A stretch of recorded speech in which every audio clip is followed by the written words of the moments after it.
I was at TJ Maxx earlier. One of the employees came over to me and asked me if I used to model. If I used to model.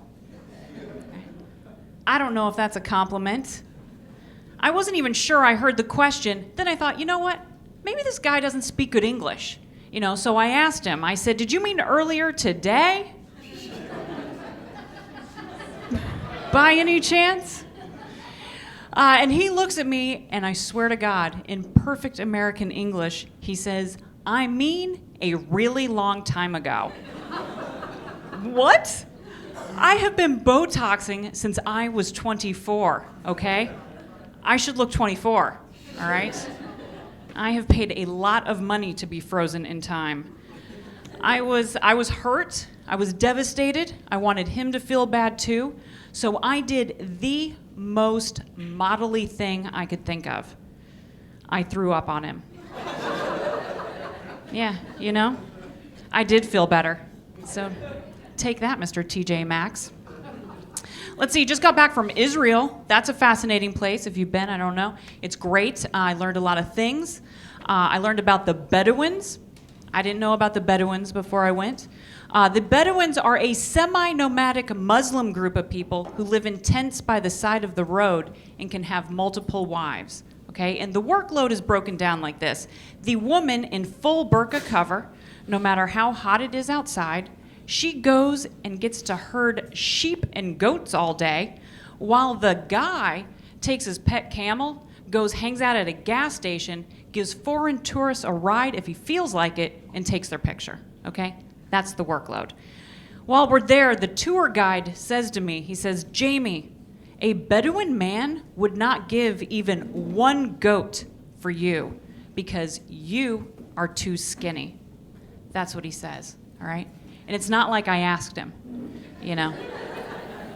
I didn't say, while I'm over here, how much livestock you think I could get for this piece of ass? Any idea? I didn't say that. My husband, of course, furious with the guy, because my husband had taken me to Israel to try to get at least 2 goats for all of this. So, of course, we're pretty bummed to be back in New York, completely goat-free. Right before my 21st birthday, I had my tongue pierced. Okay, I called my mom to let her know what I had done. She was not happy. She said that by piercing my tongue, I was telling the whole world that I was the type of girl who would do anything. Oh, thank God she didn't ask me how I paid for it. Because she would not have liked that at all. Not at all. Let's see, I'm recently married, less and less recently every day is that how that math seems to be working out, right? Married people know that being married means that you have finally found the one, right? That you have a 50% chance at forever with, The statistics are not very romantic. For me, it just means I am so tired of having to look at every single man I meet as a potential second husband. And my husband, he's always like, you don't have to Botox. You don't have to color your hair. I love you just the way you are. And that is really sweet. That is really sweet. I love him for saying that. But I am so not doing this for him. So not doing this. This is for the future, Mr. Jamie. 50% chance of rain, you bring an umbrella, right? 50% chance of divorce, I'm bringing a plastic surgeon. So my husband, he's a lot older than I am, and everyone wants to know, how old is he, right? Well, I'm not going to get specific about his age. He'd, of course, like me to keep some things private and personal when I'm up here. But I can tell you he is well into the colonoscopy years. He's well into those. He does seem to enjoy a good prostate exam, but who doesn't? Who doesn't? We dated long distance for 3 years before we got married, okay? I lived in Las Vegas. Older guy, younger woman walking around Las Vegas, not a big deal. Pretty commonplace, in fact. If anything, I looked paid for, Here in New York City, are you kidding me? Anything goes in New York City. Nobody bats an eye at us here. But we were in a small town in Illinois taking a walk, And there's these two guys sitting on a bench. And as we pass by, I hear one of them say, "Is that your dad?"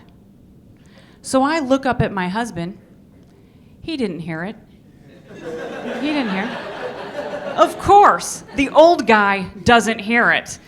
So I turn around and I say, "Don't be a jerk." And the guy goes, "What?" And I said, "You know what? I found what you said to be really offensive. I don't know how old you think I am, but my dad is 5 years younger than this guy." So, just knock it off with the rude comments, would ya? Jeez. Oh, man. My husband, before we got married, I told him, I said, "Look, I want to be really, really clear with you. To get me hot, I like to be disrespected." Okay? He takes it way, way, way too literally. Way, way, way too literally. Okay? He gives me a prenup. Yeah. Not exactly the slap across the face I had hoped for, but okay. So we do. We have a prenup because the gold diggers have ruined it for everybody. And my husband does not love me in a 50% of all of his stuff kind of way. Yeah. You can laugh at that. You can not laugh at that. Doesn't matter. I know that joke's funnier than anyone's ever going to give it credit for. I do. It's the only joke I have that my husband laughs at every single time I tell it, which made me suspicious, very suspicious, in fact. I did look at the prenup again, ran the numbers, and found out specifically that he loves me in a 5% of all of his stuff kind of way. Yeah, divorce is not going to pay well. If he dies, I get everything. The way I see it, he's really just forcing my hand, you know? Whole game of cat and mouse going on at home. He really knows nothing about.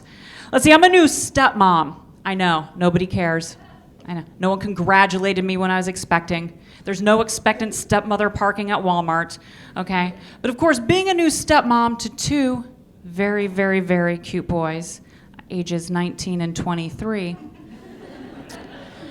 I, of course, have a lot of questions, you know? Like, what kind of foods are they gonna wanna eat? And how am I gonna know when they've gotten too old for me to shower with? Just nobody really tells you those things. I'm Jamie Rosen. Have a good night. Thank you, guys.